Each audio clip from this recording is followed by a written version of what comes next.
Hi అందరికీ, welcome to the channel. So today నేను ఆ సెక్షన్ జర్నీ గురించి మీతో షేర్ చేసుకోవాలనుకుంటున్నా. ఫస్ట్లీ థ్యాంక్ యూ అందరికీ ఎవరైతే నన్ను ఫాలో చేస్తూ సబ్స్క్రైబ్ చేస్తూ నా వీడియోస్ చూస్తున్నారో. If you don't, please to subscribe. It's the little story of a little Neel came into this world. 9 నెలల ఎదురు చూపులు, ఎన్నో కలలు, ఎన్నో ప్రార్థనల తర్వాత finally the big day has arrived. On 6th of April నాకు కొంచెం వాటర్ లీక్ అవ్వడం వల్ల నేను హాస్పిటల్కి వెళ్ళిండే నార్మల్ చెకప్ కోసమని. సో డాక్టర్ చెక్ చేసి ఒక స్కాన్ రాసిన తర్వాత షీ సెడ్ ఇమ్మీడియట్లీ అడ్మిట్ అయిపో హాస్పిటల్లో. అండ్ ఈరోజు ఒకవేళ పాసిబుల్ కాంట్రాక్షన్స్ ఈరోజు వస్తే ఈరోజు నార్మల్కి ట్రై చేద్దాం, లేదా మనం రేపు డెలివరీ అయిపోతుంది రేపటి వల్ల నీకు అని చెప్పింది. సో టు బీ ఆనెస్ట్, నేను చాలా నర్వస్ ఉండే ఆ టైంలో. ఎలా ఉంటుందో, నొప్పి ఎంత ఉంటుందో అన్నీ నా మనసులో తిరుగుతుండే. But at the same time they was an excitement because in few hours I'm going to meet my baby అని. నేను టెన్షన్ పడడం కన్నా మా మమ్మీ టెన్షన్ పడడమే ఎక్కువ ఉందాడ. మా మమ్మీ ఏడ్చేసింది కూడా, నేను హాస్పిటల్లో అడ్మిట్ అయిపోయి ఈరోజు అన్నందుకు డాక్టర్. నేను మా మమ్మీకి కొంచెం ధైర్యం చెప్తుండే ఆ టైంలో.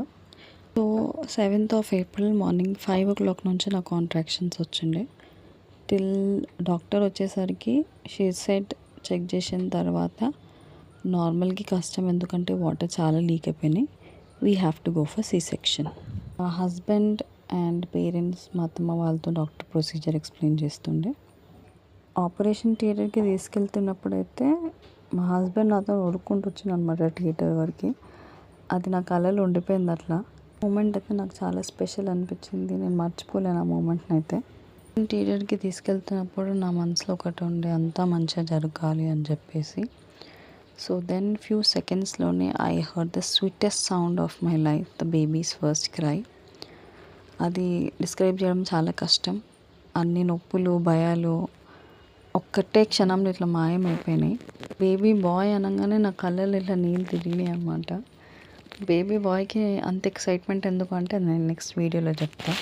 నాకు చూపించినప్పుడు ఐ వాజ్ సో ఎక్సైటెడ్. వాడి చిన్న చిన్న చేతులు, వాడి ముక్కు, వాడి పెదాలు, వాడి కళ్ళు ఎంత ముద్దుగుండే.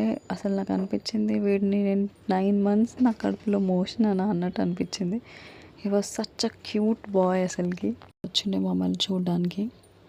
సో సెక్షన్ ఛాలెంజెస్ తెలిసిందే కదా. చిన్న చిన్న మూమెంట్స్, వాకింగ్ కానీ స్లీపింగ్ కానీ, ఇట్ వాజ్ వెరీ డిఫికల్ట్. కానీ నీళ్ళ పక్కన ఉండడం వల్ల వాడిని చూస్తున్న నొప్పులు అనేటివన్నీ కూడా నాకు తెలియదు. So this is a short and sweet section journey of mind. మీకు నచ్చితే లైక్, షేర్, సబ్స్క్రైబ్ చేయండి. Till then will catch you in next video. చలో మరి, బాయ్.